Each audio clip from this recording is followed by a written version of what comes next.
It is sad that this has happened in the state. Well, we'll recover, pick up quickly, and continue where we left off. Those behind these issues, I'm sure by now, have left the state. Like I said, it's not in our nature. Our traditional rulers spoke, our traditional institutions spoke, and by the way, you can see that people have started returning what they looted. It's not happening in most states, other states that I know, but in Kwara, they have been returning so many items, and we've even had to requisition a truck and trucks to carry these items that were returned. I guess for some it was a spur of the moment, spurred by fake news and people, mischievous people who really don't understand the politics behind what is going on, the politics behind those that hijacked the NSAS campaign.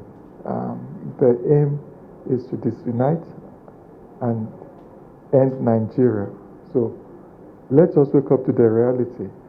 And it started as NSAS. They tried to do end Buhari and diverted to vandalism, stealing, and then they moved to palliatives, then they moved to custom warehouses. Where next will they move into?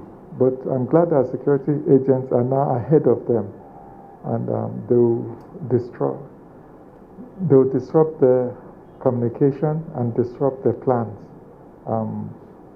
We've relaxed the curfew here, but it will still be on, but in a relaxed mode. We do truly appreciate what the security forces have been doing. We urge the police to continue their work. We do understand that NSAS was changed to end police brutality, and it all seemed as if it was police bashing. Well, all Nigerians should stand up and support the police. The worst police is better than the best criminal. So we need to embrace our police, give them what they need to do their jobs. I'm glad the president has given instructions that the needful should be done to make sure the salaries are increased, their welfare is looked at, and to give them a good place in the society. Now, yes, something good at least has come out of the NSAS thing, which is to focus on police welfare. So I visited a few days ago the police barracks. I saw the state it was in. We're going to engage them in fixing it. Our responsibility to the police, especially states, is not about supplying vehicles only. We have to also look at their schools, their welfares, police wives associations, police officers' wives associations, and engage them and see how they can make life better for policemen. So I urge everyone in this state, all over Nigeria, to let's work with the police, engage with them, and make sure we make their work easier for them. I once again thank our senators for coming in. They will also go around to see for themselves the wanton destruction by the hooligans who have nothing whatsoever to do with the NSAS protest.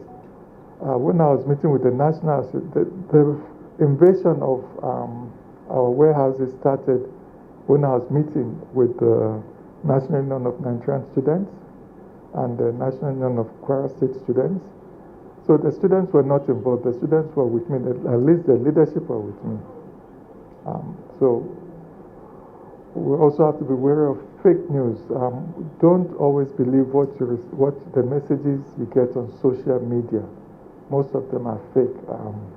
They're there to incite people. They're there to incite violence. And they're there to cause disruption to the system. The problem in Kwara is now under control. This morning, the GOC2 division, 2nd division, was here with us. The AIG Zone 8 is also here with us. So we have the full backing of the federal government. And anybody that knows the people that came in here knows not to come and toy in Kwara. If they think they can come back here, some of them have left town, or I think most of them have left town, but if you think you can come here, you have something else waiting for you. Like I said, the GOC is on ground. So, gentlemen, I thank you, the most distinguished senators. We appreciate your coming, and thank you very much. Because what has happened is unusual for us in Kwara. We are a state of harmony, our people are peace-loving. And under this administration, the governor has maintained that peace together with the people. And particularly with the current protest, the governor has ably handled the protest effectively very well. He has identified with the protest. He has been part of the protesters himself, identifying with the cause of the genuine protesters. So it's quite unfortunate that last Friday, we had some people that have hijacked that protest to vandalize not only our asset, which is the people's asset, that's government asset, but private individuals' asset, who are providing employment and job to the same youths that I would say are genuinely protesting, as well as those that are vandalized. It's something that we don't accept. That's one. So we are here now to not only solidarize with the governor as we continue to work together with him, but also to express our sympathy, particularly with the people that are affected, who are the private sector, and generally with the people of Kwara, our traditional religious leader and the opinion leaders, that what has happened is not in our character, and we hope and pray that such will not happen again. Secondly, part of the response that has happened, there was some political undertone in it, but what has happened should not in any way be politicized, because people have lost their means of livelihood, and the government has done everything possible. The aspect of government assets that were looted, which the COVID-19 palliatives, as was said by the governor of Kwara State, and as we are also aware, the governor of Kwara State have started to distribute, and many parts of the state have benefited. In distribution, you can't do it once the day it comes, because the new people have to be. The same thing happened with the COVID-19 palliatives. Actually, COVID-19 palliatives affected the two of us. It affected actually the three of us, because the Felodun has some part. The Felodun component had already been transferred just on Monday. Before that Friday, I was very much aware, because I'm following up. The only two towns in the Felodun, Share and Oroago. So NEMA has transferred their own. They have distributed for Ilorin South, for Ilorin East, and for us. I started with ASA. So Ilorin West was started that particular Friday. About 460 beneficiaries had already benefited, and they were still distributing. So there was no any political coloration in terms of ordering. Why would it be ordered? Because before then, the government of Kwara State has provided COVID-19 palliative to the people of the state. Individually among us, the elected people, the good people of Kwara State have also done. And for the rainstorm that happened in the state, we have also contributed. The government of Kwara State has distributed. Personally, I as representing, I've done that. For what happened in the north, the senator has done something for the people of the affected three local government.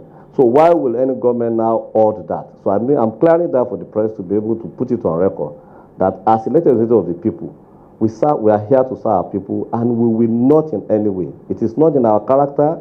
It's not in our wish to be able to do that. What will we use that for? But having said that, we are here to also work with the government to ensure that the peace that has been reigning in the state continue to be maintained, and as the governor and the government has already done, to work with him on how we provide support to the private business entrepreneurs that are affected, so that their business can not only start but will progress.